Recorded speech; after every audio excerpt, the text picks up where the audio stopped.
Do you know that your diet has a huge impact on your level of energy and your general well-being? After all, it's the source of energy for your mind and body. Yet many people find it hard to stick to a healthy diet. If you're one of those, this video is for you.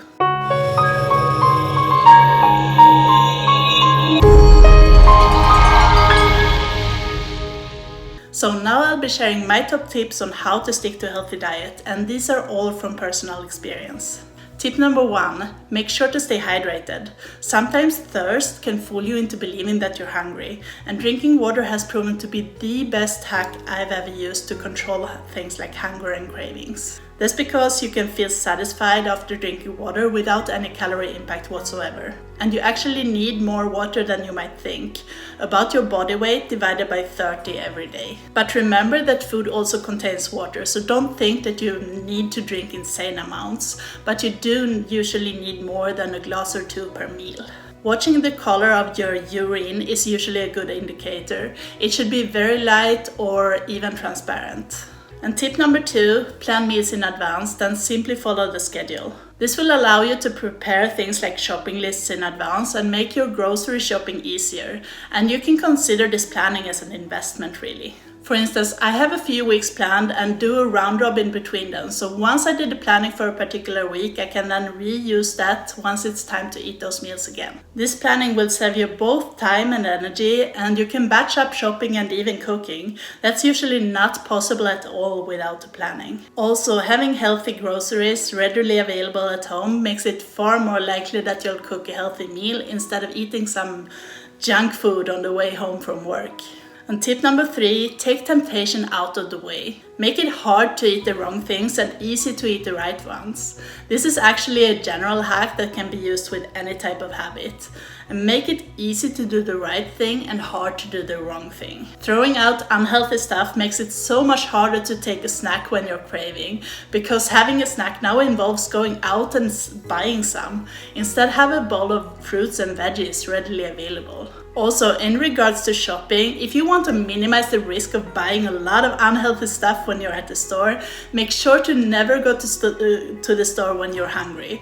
And come prepared with a list and take on the habit of only buying what's on that list. You'll find that since you really actually want to eat healthy, when you write in the list, you most likely will be in a state of mind that thinks about this and keeps you from adding sweets to the list. After all, cravings are a thing of the moment, and the further from the moment you make the decisions, the better. And tip number 4, don't forbid, limit instead. Why not have a pizza Friday and eat more healthy alternatives the rest of the week? If you simply take away your favorite food completely, you'll probably not last very long on your new diet. There must be some room for a night out with friends on a restaurant that maybe doesn't serve all too healthy food. It's better to plan for this in advance so you don't end up considering it a failure when you get into those situations. I mean, you're able to design your own rules here. What I like to do is sort of to create a buffer. So once I've eaten healthy for like 10 days, that allows for a less healthy meal. So it becomes sort of a small economy where you pay for unhealthy meals with healthy ones. And that has worked well since it automatically limits without forbidding. By the way, before we continue, if you're new here, welcome to Lead Yourself. I'm Theresia, and I'm bringing you insights, tips, and how-tos for a successful life. If you want to take part of those, make sure to subscribe and hit the bell right now. Now, tip number 5, commit for a shorter period of time. If you don't feel like committing the rest of your life to eating healthier, then try something like a 2-week challenge. That's enough time for your body to adjust and will probably change what you want to eat afterwards. This is true in general. If you end up in a bad habit that gives you pleasure, you should simply remove that from your life for a while, kind of like a detox process. This sort of resets the chemistry in your brain to be satisfied without it. The most common reason people give up on a healthy diet are that they associate junk food and sweets with pleasure or comfort. But those feelings are simply brain chemistry and can actually be fixed with this type of detox strategy. Also, committing to quit bad food for 2 weeks is so much easier than committing to quit forever, but it will make you more likely to do just that because it takes away the craving. But beware that you might have a few days when it's really hard, so plan for that and make sure that you have all the support that you need. And remember that it will get better once you get through it, so don't give up. Tip number 6, study your own behavior in relation to food.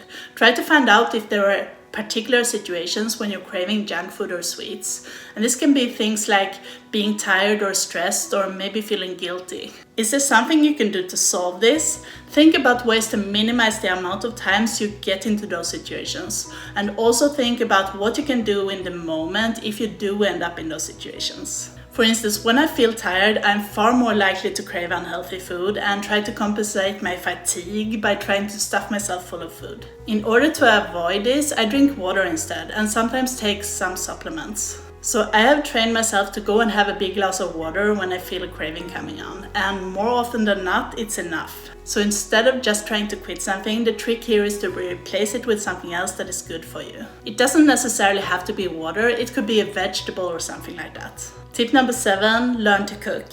That will naturally motivate you to make proper meals, and you'll find that you start enjoying to cook when you actually learn to do it properly. Gone are the days of expensive takeaways and semi-finished products. Using pure ingredients is always better for you as they contain less additives. And if you don't know where to start, I'd suggest getting a proper chef's knife and learning to use it. Once you know that, you are already well on your way and it's probably much more fun already. I also recommend trying to do what chefs call mise en place, which means that you prepare ingredients in advance before starting the actual cooking process. So you measure everything up, cut it if needed, and have it simply ready to be put in the pan or pot. This takes away the stress and makes the entire process so much more enjoyable, and you can even prepare these things in advance to speed up cooking when you get home from work and have hungry kids waiting for food. Tip number 8, choose a diet that lends itself to work in a longer term. This will make it far easier to stick to it. Before getting into this further, a disclaimer. Remember that you should always consult your doctor before changing your diet. I can only share what has worked for me, but you are responsible for your own health decisions, okay? Having said that, my personal choice was to cut down on carbs. That makes my blood sugar more stable and gets rid of cravings. When I started on a low-carb diet, I found that I started loving healthier food and was in general less hungry. And when I say carbs, I mean mainly sweets, bread and pasta, but also rice and potatoes to some extent. A low-carb plate has a protein and a lot of low-starch vegetables, and it's also essential to add healthy fats to the mix, for instance olive oil and nuts, especially if the chosen protein is low on fat. Fat will fill you up better, and energy from fat lasts longer than energy from carbs, so you will feel less hungry. If you want to learn more, I suggest you check out theresia.com. That site contains a lot of information and recipes to get started and was my personal go-to place to learn about this stuff. I'll drop a link in the description for you to go check out if you want. And remember to always talk to your doctor before doing changes like this. Now I hope you enjoyed this video. Make sure to like and share it if you did, and don't forget to subscribe and hit the bell to stay notified when new videos are released. Now thanks for watching, and I'll see you next week. Bye!